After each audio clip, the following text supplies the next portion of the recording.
I'm going to read a series of fortunate events, Chapter 6. Mr. Poe frowned, sat down at the table, and took out his handkerchief. Forgery? He repeated. The Bald-Headed Orphans had shown him the shattered window in the library. They had shown him the note that had been thumbtacked to the door, and they had shown him the business card with the grammatical mistake on it. Forgery is a very serious charge, he said sternly, and blew his nose. Not as serious as murder, Claus pointed out, and that's why Captain Sham did. He murdered Aunt Josine and forged a note. But why would this Captain Sham person, Mr. Poe asked, to go to all this trouble just to place you under his care? We already told you, Vi said, trying to hide her impatientness. Captain Sham is really Count Olaf in disguise.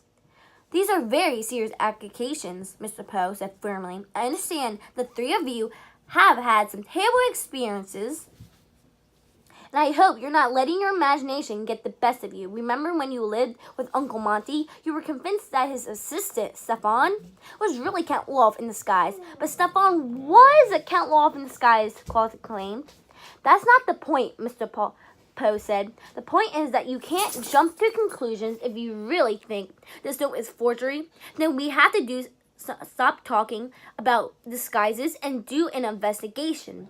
Somewhere in this house, I'm sure we can find something that your Aunt Josine had written. We compare the handwriting and see if this note matches up.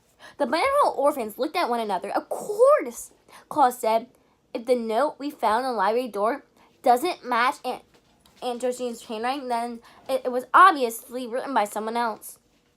We didn't think of that. Mr. Poe smiled. You see, you are very intelligent children, but even the most intelligent people in the world often need the help of a banker. Now, where can we find a sample of Aunt Josine's handwriting? In the kitchen, Violet said promptly. She left her shopping list in the kitchen when we got home from the market. Chuma, Sunny shrieked, which probably means, let's go to the kitchen and get it. And that's exactly what they did. Aunt Josine's kitchen was very small and had a large white sheet covering the stove and the oven. For safety, Aunt Josine had explained during her tour, there was a countertop where she prepared the food, a refrigerator where she stored the food, and a sink where she washed away the food nobody has eaten. To one side of the countertop was a small piece of paper on which Aunt Josine had made her list, and Violet crossed the kitchen to receive it. Mr. Poe turned on the lights, and Violet held the shopping list up to the note to see if they matched.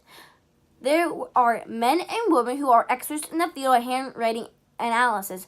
They are called graphologists, and they attend graphological schools in order to get their degree in graphology.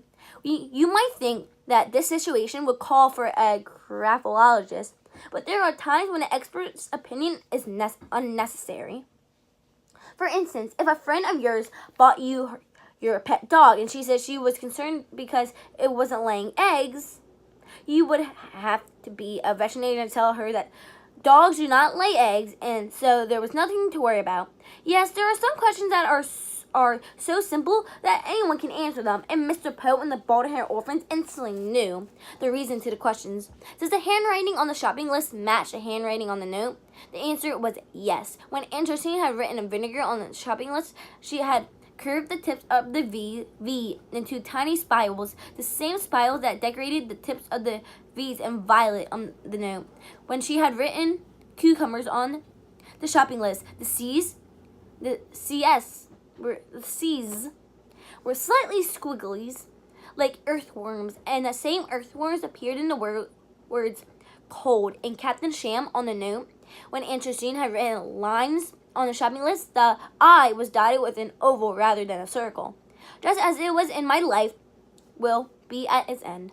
There's no doubt that Aunt Josine had written on both the pieces of paper that Mr. Poe and the Bald-Headed Orphans were examining. I don't think there's any doubt that Aunt Josine wrote on both of these papers, Mr. Poe said. But Violet began.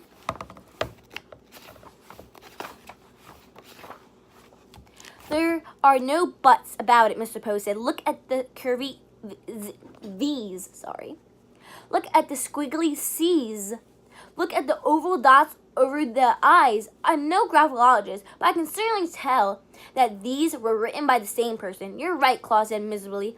I know that Captain Sham is behind this somehow, but Aunt Josine definitely wrote this note. And that, Mr. Poe said, makes it a legal document. Does that mean we have to live with Captain Sham? Violet asked, her heart sinking. I'm afraid so, Mr. Poe replied. Someone's last will and testament is an official statement of the wishes of the deceased. You are placed in Aunt Josine's care, so she has had the right to assign you a new caretaker before she leaped out the window. It is very shocking, certainly, but it is entirely legal. We won't go live with him, Claus said. He's the worst person on the earth. He'll do something terrible. I know it, Violet said. All he's after is the Boulder Hair fortune. Kind, Sunny shrieked, which meant something like, please don't make us live with this evil man. I know you don't like this Captain Sham person, Mr. Poe said, but there are not much I can do about it. Some more chocolate. But there's not much I can do about it. I'm afraid the law says that's that. Where you go. Run away, Claus said. You will do nothing of the kind, Mr. Poe said sternly. Your parents entrusted me to see that you will be cared for properly. You want to honor your parents' wishes, don't you? Well, yes, Violet said, but then please don't make a fuss, Mr. Poe said. Think of what your poor mother and father would say if they knew you were threatening to run away from your guardian. The Boulder Hair parents, of course, would have been horrified to learn that their children would be in care of Captain Sham. Before the children could say this to Mr. Poe, he had moved on to other matters now. I think the easiest thing to do would be to meet with Captain Sham and go over some details. Where is his business card? I'll phone him now. On the table in the dining room, Claus said glumly. And Mr. Poe left the kitchen to make the call. The Boulder Hairs looked at Aunt Josine's shopping list and the suicide note. I just can't believe it, Violet said. I was sure we were on the right track with the forgery idea. Me too, Claus said. Captain Sham has done something here. I know he has. But he's been even sneakier than usual. We'd better be smarter than usual, then Violet replied, because we got to convince Mr. Poe before it's too late. Well, Mr. Poe said, he has to go over some details, Claus said. Perhaps that will take a long time. I got hold of Captain Sham, Mr. Poe said, coming back into the kitchen. He was shocked to hear of Aunt Josine's death, but overjoyed at the prospect of raising you children. We're meeting him in half an hour for lunch at a restaurant in town, and after lunch, we'll go over the details of your adoption. By night, you should be staying in his house. I'm sure you're relieved that this can be sorted out so quickly. Violet and Sunny stared at Mr. Poe, too dismayed to speak. Claus was silent too, but he was staring hard at something else. He was staring at Aunt Josine's note. His eyes were focused in concentration behind his glasses. As he stared at it without blinking, Mr. Poe took his white handkerchief out of his pocket and coughed into it at a great length, and with great gusto, a word which here means, in a way, great gusto, in a way which produces a great deal of phantom. But none of the Boulder Hairs said a word. Well, Mr. Poe says, finally I will call for... I hate Captain Sham. A taxi driver. There's no use walking down that enormous hill. You children, comb your hair and put on your coats. It's very windy out and it's getting cold. I think a storm might be approaching. Mr. Poe leapt to make his phone call, and the Boulder Hairs trotted into the room. Rather than comb in their hair, however, Sunny and Violet immediately turned to Claus. What? Violet asked him. What? Violet answered. Don't give me that what, Violet answered. You figured something out. That's what I know you have. You were rereading Aunt Josie's note for the 10th time, but you had an expression as if you had just figured out. Now, you figured out. Just figured something out. Now, what is it? I'm not sure, Claus said, looking over the note. one more time, I might have begin figuring out something that could help us. But I need more time. But we don't have any time, Violet cried. We're going to have lunch with Captain Sham right now. Then we're going to have to make some more time somehow. Claus said determinedly. Come on, children, Mr. Poe called from the hallway. The cat will be here any minute. Get your coats and let's go. Violet sighed, but went to the closet and took out all three boarding hair clothes. She handed Claus his coat and buttoned Sunny into her coat as she talked to her brother. How can we make more time? Violet asked.